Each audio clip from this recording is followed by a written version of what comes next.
నమస్తే KSR 24 news స్వాగతం సుస్వాగతం. బీసీలకు ఇచ్చిన హామీని వెంటనే పరిష్కరించాలని మానకొండూరు ఎంఆర్ఓ గారికి వినతి పత్రం బీజేపీ నాయకులు అందజేశారు. బీజేపీ ఓబీసీ మోర్చా మండల అధ్యక్షులు మార్కొండ రమేష్ పటేల్ మాట్లాడుతూ తెలంగాణ రాష్ట్ర ముఖ్యమంత్రి రేవంత్ రెడ్డి అసెంబ్లీ ఎన్నికల సమయంలో కామారెడ్డి సభలో బీసీ డిక్లరేషన్ ద్వారా తెలంగాణ రాష్ట్రంలోని బీసీలకు ప్రభుత్వంలోకి వచ్చిన 6 నెలల్లోపే కులగణాలు చేసి బీసీ కమిషన్ నివేదిక ఆధారంగా బీసీలకు రిజర్వేషన్ పెంచామని మాట ఇచ్చి ఇప్పటికి 8 నెలలు అవుతుందన్నారు. ఓబీసీ సమస్యలు వెంటనే పరిష్కరించాలని డిమాండ్ చేశారు. ఈ కార్యక్రమంలో మండల అధ్యక్షులు బీజేపీ నాయకులు పాల్గొన్నారు. చూస్తూనే ఉండండి మరిన్ని అప్డేట్ కోసం కేఎస్ఆర్ 24 న్యూస్. ఈరోజు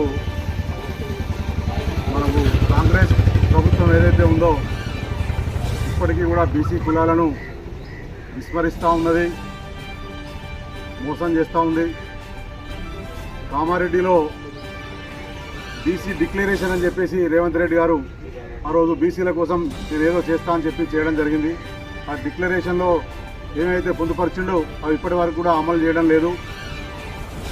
దాదాపుగా ఇంకొక 2 నెలలు అయితే సర్పంచ్ ఎలక్షన్స్ కూడా సంవత్సరం అవుతుంది. ఇటు ఎంపీటీసీ జడ్పీటీసీల ఎలక్షన్స్ కూడా అయిపోయినాయి. ప్రజా పరిపాలన గ్రామ స్థాయిలో కుంటుపడిపోతూ ఉంది. ఈ బీసీ గణన చేయాల్సినటువంటి అవసరం ఉంది. 23% ఉన్నటువంటి బీసీ రిజర్వేషన్లను 42% పెంచుతానని చెప్పి బీసీ గణన చేసిన తర్వాత ఎలక్షన్ పోతాం, స్థానిక సంస్థల ఎలక్షన్ చేస్తామని చెప్పడం జరిగింది.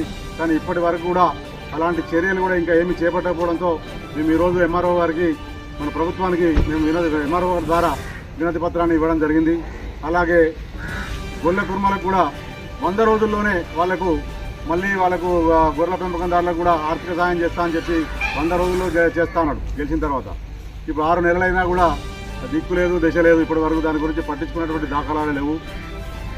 అలాగే మత్స్య కార్మికులకు కానివ్వండి, రజకులకు కానివ్వండి, నాయి బ్రాహ్మణులకు అయితేనేమి, విశ్వబ్రాహ్మణులకు అయితేనేమి, తర్వాత గీత కార్మికులకు అయితేనేమి, ముద్రాజులకు కానీ ఎవరికి కూడా ఇప్పటి వరకు ఎలాంటి బీసీలకు ఎలాంటి డిక్లరేషన్ ఇంతవరకు ఏమి ఆర్థిక సాయం కూడా కులాలకు ఏమి చేయడం లేదు. కాబట్టి తక్షణమే వీటిపైన చర్య తీసుకొని అమలు చేయాలని చెప్పేసి ఈ సందర్భంగా మేము డిమాండ్ చేస్తున్నాం రాష్ట్ర ప్రభుత్వాన్ని.